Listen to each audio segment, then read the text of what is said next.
Hey everyone, welcome to another video review.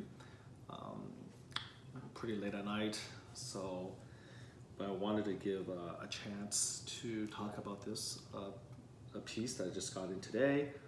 This is the 1/3 scale Museum Alien Big Chap from CoolProps.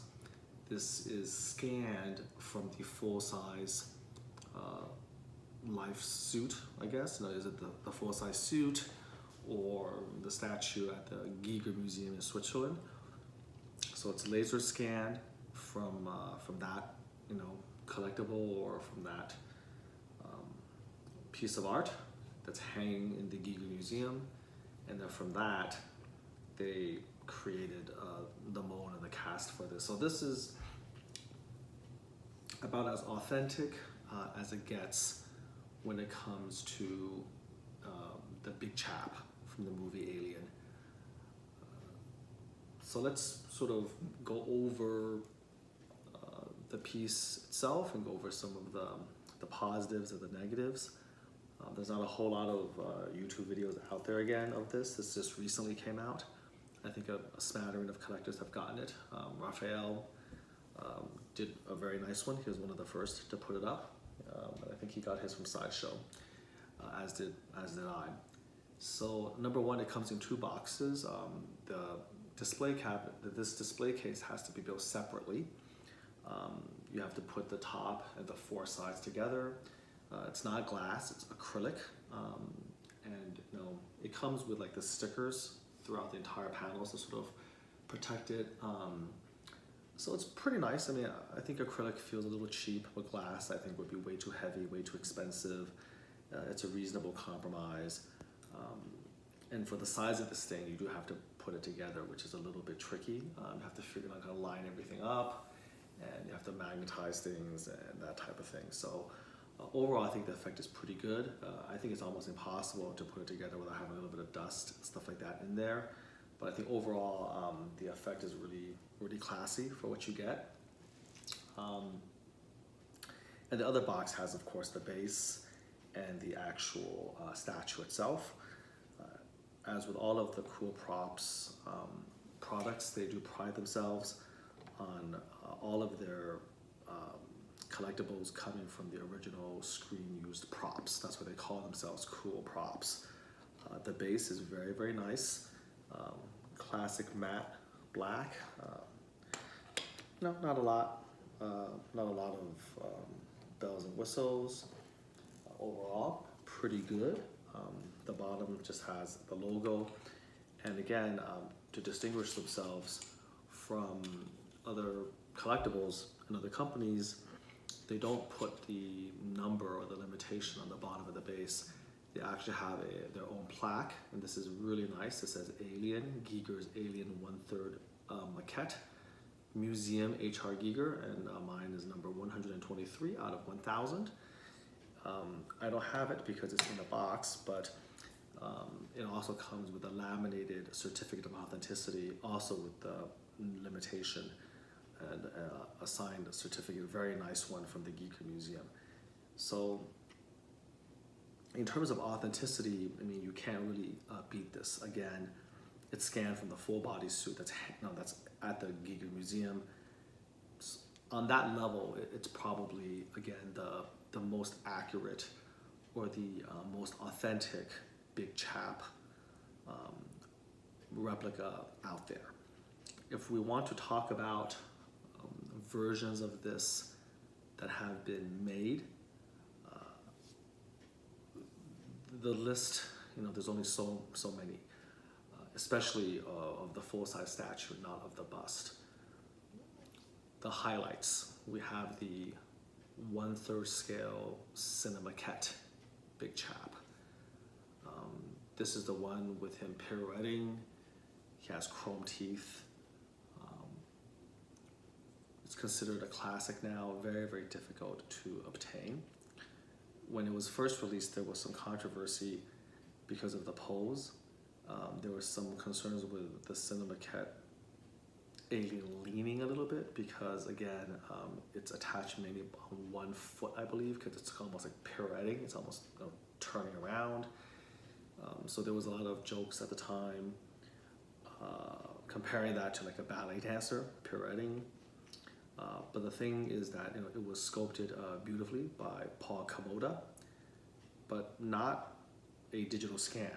This is Komoda's interpretation. Did a beautiful job. The teeth were chromed. It's the cinema maquette quality, and rather limited. There was a brief window of time where you could get that piece for actually quite a reasonable price. I believe it was even sold for not much more than, I would say, $1,200, and you could get it for almost this price, $1,200 to $1,500. For a small brief window of time. Now, of course, it's in the $3,000 to $4,000 range sometimes because there's a lot of collectors who really value that piece. So you have the Cinema Maquette 1/3 Alien, and then Sideshow released their version, which is a quarter scale, so smaller, and it has him in sort of a Nosferatu pose. Again, there was a lot of jokes about that pose, too much like Nosferatu with the little hand, a little bit awkward. So there's the quarter scale. It's kind of funny because when the piece comes out, there's all this criticism, they're making fun of it. Then it sells out, 5-6 years pass, and it becomes a very sought after piece. Nobody's making fun of it now, but I remember clearly when both those pieces were released, there was a lot of, again, criticism and just jokes and controversy surrounding it. So, I think in my opinion, there's a lot of haters out there who's always trying to tear down pieces. And no piece, is perfect. But at the time, there's just a lot more energy on the negativity and focus on what's not good about a piece instead of appreciating what is there. So a 3rd scale Cinema Maquette, quarter scale Sideshow, Sideshow version. And then if you again want to look at the full size statue, not just a bust, the next really big release is the Sanal Alien from Japan. Yoshitaka Sano, I believe is his name. He's a very talented Japanese artist and sculptor. And so he released his version in a museum pose, in my opinion, almost identical to this. And perhaps Sano took inspiration from the full suit that is now in the Giga Museum, and that's what he was kind of looking at when he sculpted it. That's a magnificent interpretation. The knock against the Sano version is its relatively small size. Its scale is around 1/5 scale. And the fact that, it is a pretty boring, static museum pose. So again, you have to ask yourself, well, what do the collectors want? You try to give an action pose, they make fun of it. It looks like a ballet dancer, for instance, sort of like a Nosferatu. But then when you have the classic pose, then it's too boring. But the price for the size, some people have some issues with. You had to import it from Japan. It was made in very limited numbers, and you're looking at probably close to $1,200, over $1,000 for a pretty small, big chap. So as you can see, if we want to talk about the history of the big chap statue, no perfect version is really out there. It's always, each one has pros and cons. I did a review earlier for one painted by Chase Smith. That's a resin kit, put out by, I believe, Bill Weger, who sculpted it. And it has the big chap sort of squatting down with his hands, out like this. And that one is quarter scale, also quite large. But again, a bit awkward because, even though we know where the scale is coming from, he's looking down, for instance. And so it's kind of hard to see. It's an odd pose. And I think during that video, I talked again about what's out there. Now, what are the good ones out there? What are the pros and cons of each? There are, of course, a lot of kits of the big chap. Again, each different various qualities. How deep are the casts? Sanal's version has exquisite detail, very sharp, clear detail. So we have that.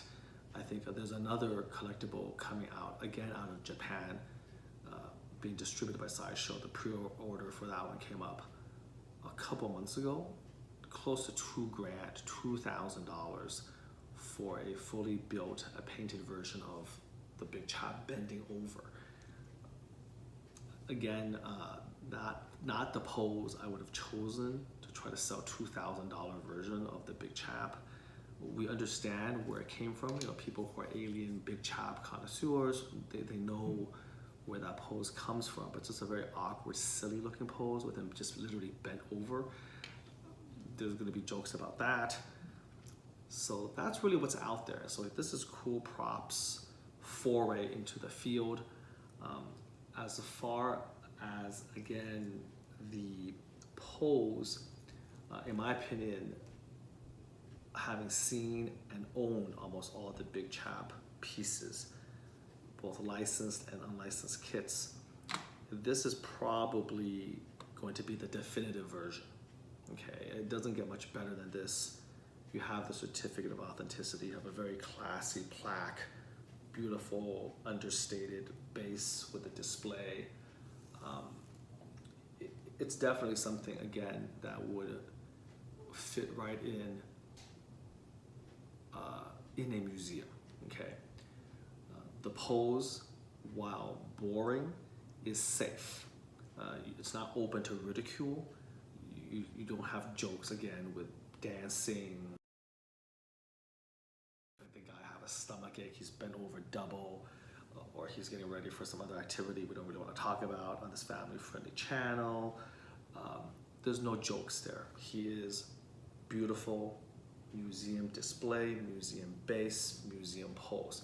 In this pose, you can truly appreciate all of the detail that has gone into the design of this creature.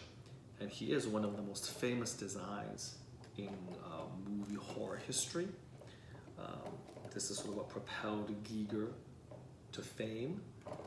So again, you know, all the details are perfect, and it's not really a sculptural interpretation. This is laser scanned from the actual suit from the museum, as I've mentioned several times in this video. So in terms of accuracy, authenticity, it is what it is. There might be other suits, other versions, but this is the, one of the versions, and there's no real controversy or argument there. It's a beautiful casting. The details are there, very sharp, very, very good. The dome is done very nicely, has the appropriate amount of black. The skull is very nicely seen. The dome is clear. Again, it's good. And I think, no, the teeth unfortunately are not chromed. This is still one arena where the maquette is unique and still stands head and shoulders above everything else. It has real chromed teeth, which is very classy. The CoolProps 1-to-1 bust of this piece has chrome teeth as well. But I don't think that they chromed the teeth for this one. I think it's chrome painted, as are the nails of the feet and the hands. So if you own this piece, then in my opinion, you own the Big Chap to have, as far as that goes. Now, there are going to be some things that you're going to have to do, though, to maybe make it more definitive. CoolProps, for unfortunate reason, now has a reputation for having very poor production paint job. And this is a problem they've had from the very beginning, and this is something that has not changed with this museum piece. In terms of the actual coloring, it's basically a flat matte black. There's just no subtlety There's no shading, there's nothing to the paint job. I'm a horrible painter, I don't paint at all. I'm not exaggerating, I don't think that if you just gave me a airbrush with flat black, or just a spray can of black, and I just basically, you know, took the head off, and I could have done the same paint job, I just kind of sprayed it, okay? So this paint job is very disappointing. They charge, I think, in the neighborhood of, I don't know whether it's $1,500 or $1,700 for this. And I think essentially, you know, if you want to get right down to it, they're basically charging $1,500-1,700 for a maybe black primed kit is what this is. You can argue, obviously, that the original rubber suit, maybe hanging in the Gigi Museum from which this was laser scanned, is the same color. And so in that respect, it is quote unquote authentic. And I think maybe that's what CoolProps would argue. But I think that's a cheap way out. You know, a lot of movie props are horrible quality. They're there mainly to get the shot for the movie. There's special effects layered over that. And so to try to create a situation where they're selling these type of things, these replicas, and then you are essentially explaining away the poor quality by saying it's prop authentic, to me is an argument that rings a little bit hollow, that doesn't hold water for me. So the paint job here is terrible, very disappointing, and for the price charged, there should have been much more of an effort to make it a lot more, you know, have a lot more nuance to the painting. And when you look at people out there who can do great alien paint-up work, you know, especially say a gentleman like Yavuz Kantagu in Germany, who has done some fantastic work, or you know, Nathan Eakins, a silent surfer, who did an amazing job on one of the kits that Sanal was selling. In my opinion, the paint job for this piece is just embarrassing.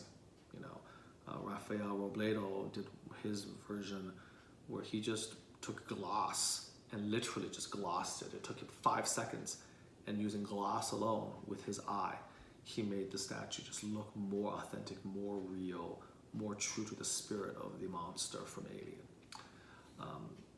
So, you know, to display him like this, I think the presentation is great. I think every aspect of the statue is good except the paint job.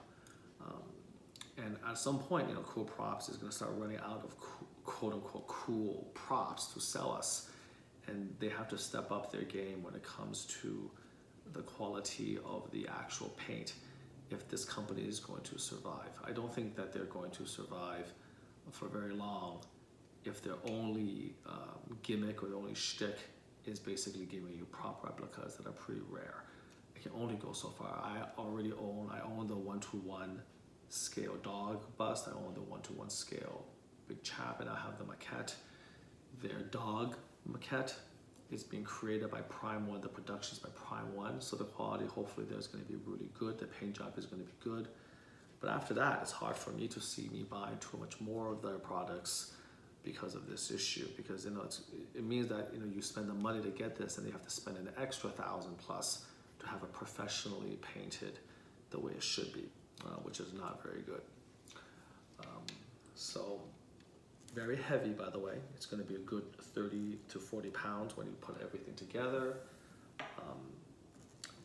That's basically, you know, it. Again, despite the deficiencies with the paint, I still believe actually seeing it in person and handling it, it's the definitive version to own.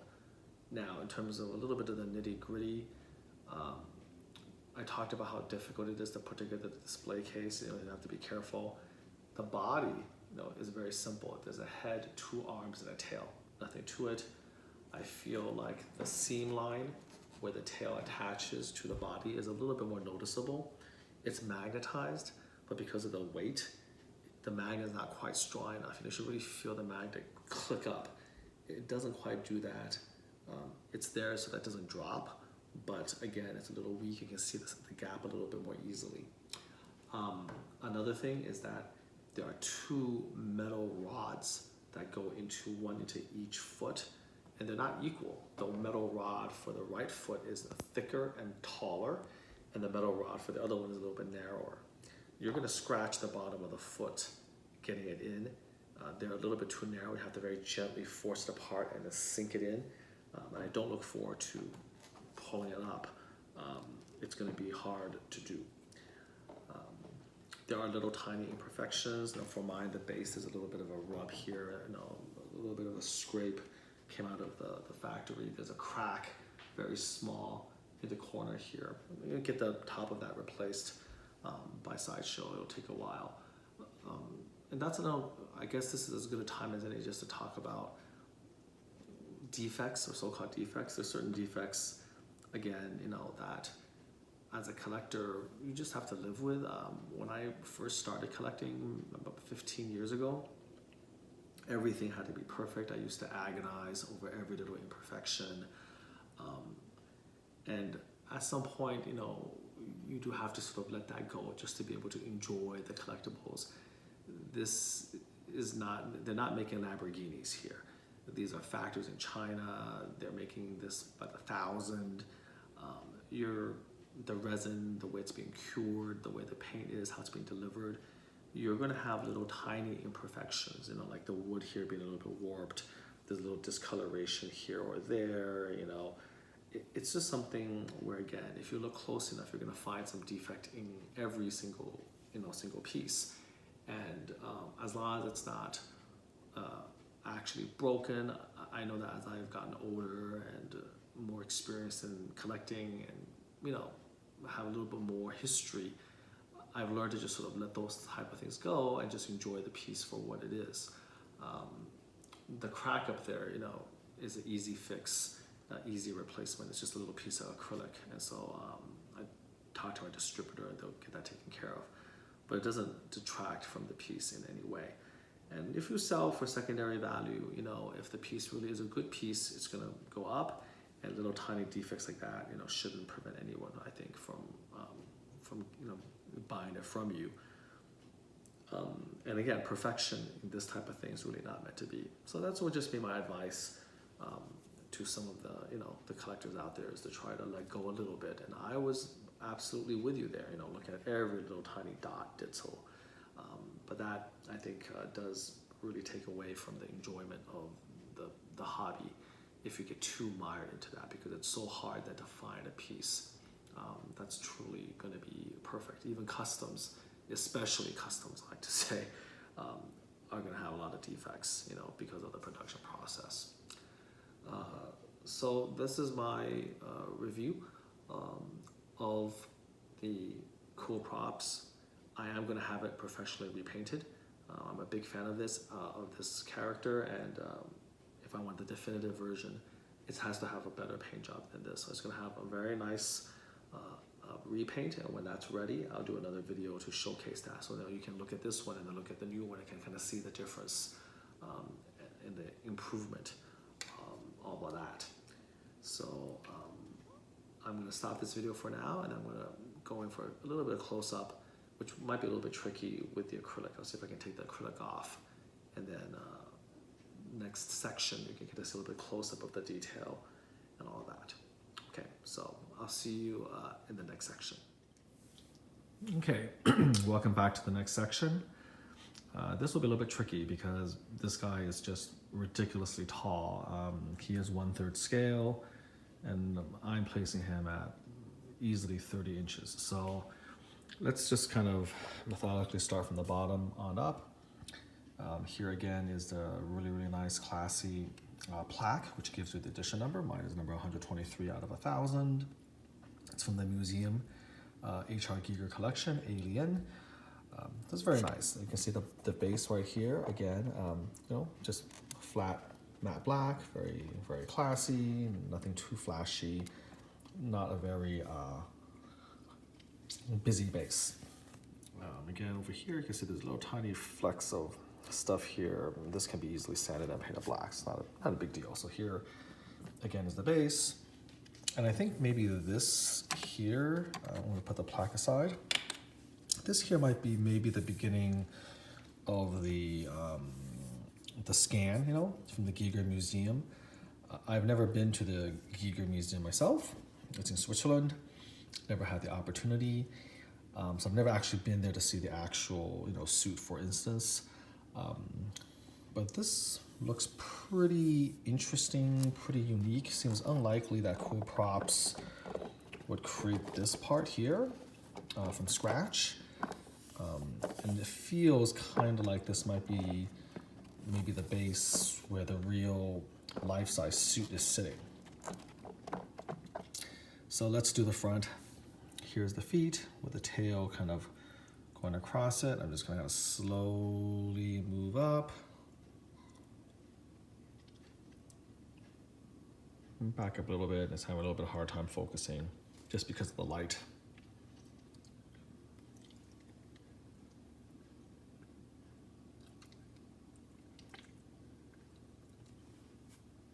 So here you go.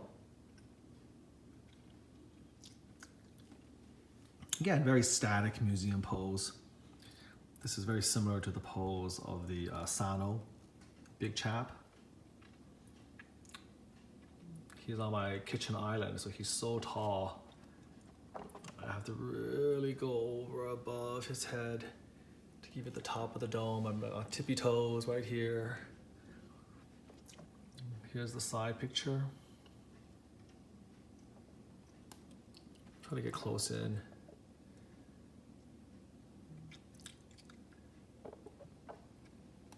I mean, the head is really the money shot.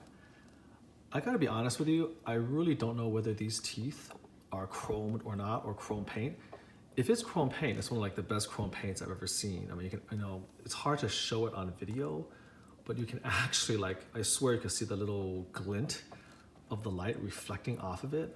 So, I mean, I don't know if anybody knows, you know, drop a comment or something. Normally it's just such a huge pain in the ass to do true electroplating chrome. Most companies just don't do it anymore. But, you know, to CoolProps' credit, they did spend the extra expense to get that done for their one-to-one life-size bust of the Big Chap. And so I do wonder if for something like this, they may have actually gone to the expense, again, of chroming the teeth. But whether it's chromed or not, I mean, if it's chromed, that's fantastic. If it's not, it's a very, very good job on the chrome paint. So here we go again. This is the side. This bust was essentially screwed from the undersurface through these two very long screws to hold it completely immobile while it's shipped. So they did not want to take any chances with the actual head itself. It was very, very well packaged. And again, like I said, from below, there's these two long screws you have to actually physically unscrew to even, you know, move this. Be careful of these hoses. They're easy to miss. They're in the packaging. When I first actually put them together for the first part of the review, I missed them completely. And then when I did the actual close-up review, which I'm doing now, I realized there's these two gaping holes and what goes in them. And that's when I had to go back, open the box, and find these two extra tubes. So I know shame on me for not knowing my alien Big Chap anatomy, why I'm not to immediately recognize that. So I actually had to erase my first just close-up review and then redo it right now. So again, I don't know, I'm gonna try to tippy toe. Hopefully you can kind of get a better appreciation of the dome from on top. I'm doing this sort of blind. So hopefully, again, you can see what it looks like from the top part. And then, you know, this is the front view, the side view. Let's take a look at the side view of the arms, the hands, of course, the torso, the rib cage, the neck, and then on the back, you have the tentacles on the back, the spine right here. I mean, this is, you know, basically the holy grail of Big Chap maquettes or statues, what have you. You know, it's a laser scan, again, from the authentic suit from the Giga Museum. It doesn't get better than this when it comes to the actual accuracy and the quality and all of that. It's all there. Here's the tail. And of course the back of the legs.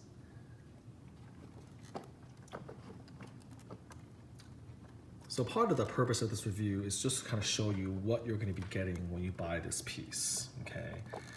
You already saw the display, case and the, whatever it is, like acrylic, sheet. It's all, again, very nice. I'm going to back up. Keep backing up. I mean, this is way back just to try to get all of him in there. You can see just how big he truly is. Pretty, again, impressive specimen.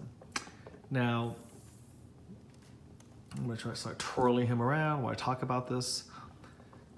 So when it comes to the actual, sculpt, when it comes to the actual casting, I think the sculpt is sort of a misnomer in the case of this collectible because there's no sculpting. They essentially, from my understanding, just laser scanned him into the computer, and then you mold and you cast from the computer directly. So he is very, very accurate. The actual casting we can talk about. It's a beautiful cast, wonderful, wonderful detail. I don't think it's a very soft cast at all. I think you can see all of the detail here, etched in very nicely. Every little bit. I really think they did a great job getting all of that from the life size in the museum and then delivering that to you. It doesn't come in a ridiculous number of pieces. We got the head, the body, the two arms, the two shoulder tentacles right over here, and they have the tail. So basically just, 1, 2, 3, 4, 5, 6, 7 pieces. Very, very nice. So I cannot complain at all about the quality of the casting, the sharpness of the detail. These are all very important for big chap collectors, for aficionados. And I honestly don't think you can find a better big chap out there with just that combination of quality and authenticity. The main problem I have with this piece is just sort of the lackluster paint job. It's just, again, now that you can see it without the acrylic in the way, in my mind, it's just so basic, so boring. I guess if you look really close, you can see maybe some shading, I guess, but it just feels like essentially it's just somebody took a flat black matte spray can and just basically sprayed it and then painted some silver nails. It just really looks that basic, which for a collectible of this expense and quality and lineage is disappointing. I think the bust is fine. I really love the transparent dome. I love the detail of the skull underneath, the chrome or near chrome teeth. All of that's great. So I think that the bust is fine. But the rest of the body, again, the paint is just very lackluster. Now, you can make an argument that maybe because they're trying to maintain complete accuracy to the life-size suit, and I'm sure the life-size suit was just plain black rubber, that maybe that's their justification for this. But I think that's a little bit of a cheap cop-out. Even though you are, say, trying to go by the prop replica nature of these things, you have to understand that most prop replicas are not very good quality. They're just there to get the shot in the movie. There's going to be overlay of special effects. And like I mentioned before, they look really, really crappy most of the time. And I don't think it's fair to try to sell a $1,500 or $2,000 or $1,800 replica of that prop without making it at least worthwhile, without making it look like it should look from the movie. And so even if, the actual suit is simple black rubber, as I'm sure it is, I don't think you can get away with it giving us that level of paint job. I just think that that's, I don't think that's honest in my opinion. So again, this is going to go to be repainted to bring out all that lovely detail and shading. And what you're really left with to ask yourself is, are you satisfied paying the amount of money that CoolProps is charging for the Giger certificate and for that authenticity? You're essentially getting a resin, cast. Like I said before, maybe primed in black. In my opinion, I think this thing basically demands a repaint to truly bring out all that lovely, amazing detail. The detail is there, but you know, you just spray black over it. Okay, you know, and I want more from my definitive Big Chap piece. So overall, I think it's still a great piece. In my opinion, I don't think it's worth the money that's being charged if this is all you're gonna get. You know, you have to do a bit more with it. That's gonna cost you at least $1,000 to have it done properly by a master who knows what he or she is doing, someone who actually knows what alien paint up is supposed to be like. There's not a lot of people out there who can do that. But again, if you want the most authentic, detailed Big Chap piece and at 1/3 scale to boot, then in my opinion, this is the king. And if you have it repainted and you put that acrylic case over it, then it's a centerpiece, museum showstopper. And you know, in my opinion, it is, you know, definitive. It will take its place as the Big Chap collectible to own over even the maquette, the sideshow, the various kits, the Sanal even. This would be it, because I can't get better than that. They scanned it from the Giger Museum. All right, well, thanks for sticking with me through all of this kind of talk, and hopefully, you know, you have a newer appreciation of this monster. He lives in the shadows most of the time. The actual movie, you barely see him, and so it is sort of a revelation to get to appreciate all that fine detail at your leisure. And so hopefully you enjoyed that. And I'll put up another review after he's repainted, so hopefully you can have the ability to compare the two and see what a difference the repaint really can do to bring out all of that detail. Again, this is the CoolProps Alien Big Chap 1/3 scale full body or full size maquette. And until next time, take care.